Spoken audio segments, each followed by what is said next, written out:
Buenos días, junto a mis compañeras María González, Valeria Ramírez, Ángela Almí y mi persona Francis Arena, hablaremos acerca del bruxismo.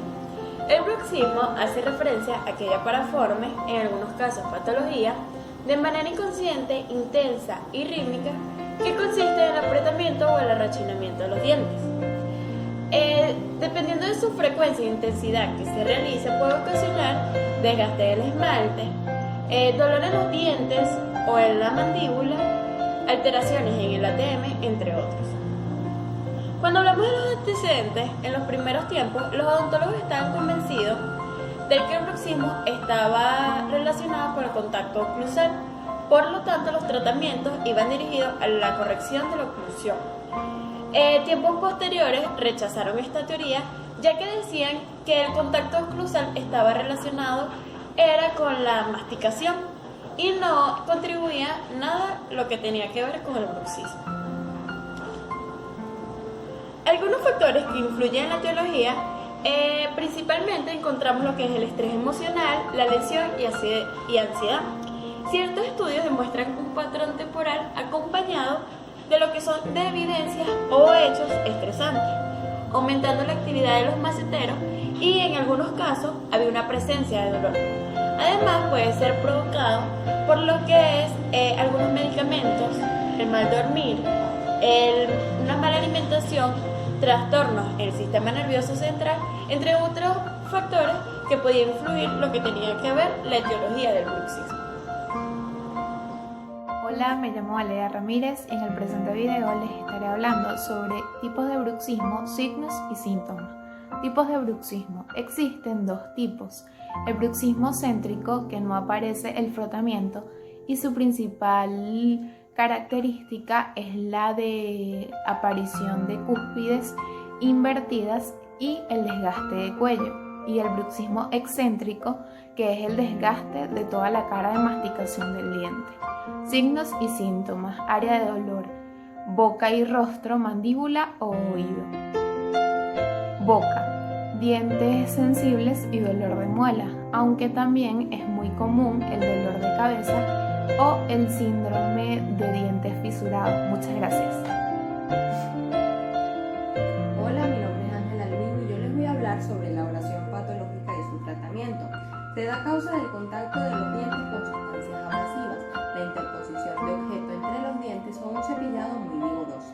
La aparición inicial es de un pequeño surco de estado avanzado, el cual tiene forma de cuña y a su vez presenta paredes lisas, pulidas y brillantes, y tiene una coloración amarillo-marrón, como podemos observar en esta imagen.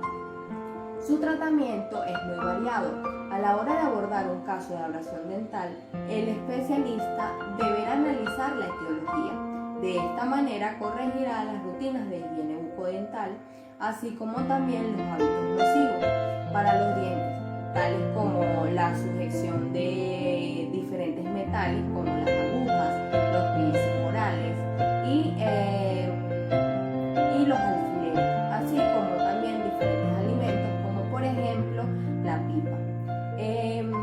Los tratamientos de la abrasión se dan dependiendo dónde esté localizada. Por ejemplo, en tal caso que la abrasión se haya producido en la superficie oclusal de los dientes, se emplearán unas resinas muy específicas o muy estéticas para restaurar el esmalte. Si por el contrario se trata de una abrasión incisal, el debilitamiento de la estructura dentaria se restaurará con el uso de resinas compuestas para devolver la estética a nuestra sonrisa. Para prevenir una abrasión dental debemos tener una buena técnica de cepillado, ya que nos puede dañar tanto los dientes como las encías. Buenos días, mi nombre es María González y voy a hablarles sobre el diagnóstico diferencial entre bruxismo y abrasión patológica. El diagnóstico del bruxismo se puede dar fácilmente por la observación de sus síntomas característicos, siendo el más significativo de estos el desgaste de las cúspides de los molares, así como el de los bordes de los incisivos incisivos y la punta de los caninos.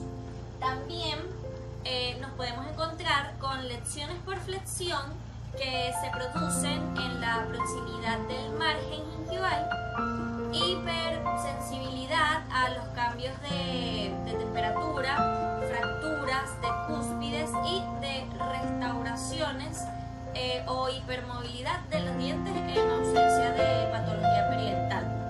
El patrón de desgaste es más común en dientes anteriores en la dentición natural, contrario a lo encontrado en portadores de prótesis total, donde el desgaste es en las regiones posteriores. Los signos clínicos de la abrasión se confunden a menudo en el paciente bruxista.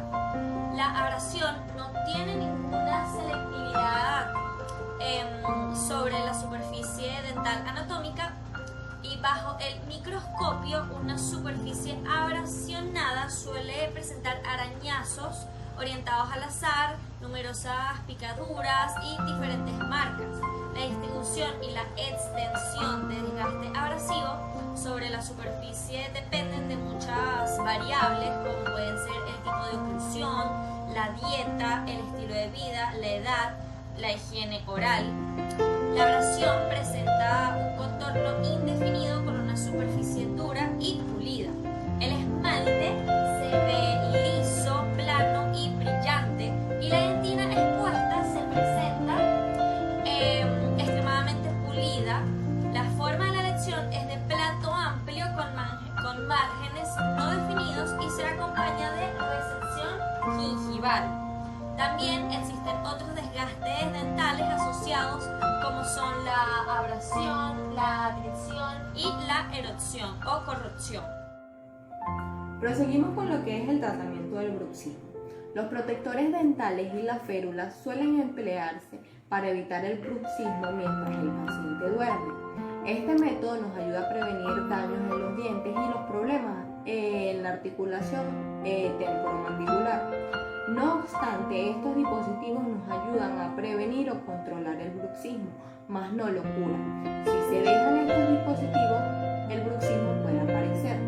También contamos con terapias para tratar el bruxismo, orientadas a la reducción del dolor. Otros tratamientos que se pueden realizar es evitar los alimentos duros y dulces, realizar ejercicios de relajación, beber mucha agua, masajear la zona afectada, realizar ortodoncia para alinear los dientes, y la cirugía se usa como último caso. Esto fue todo.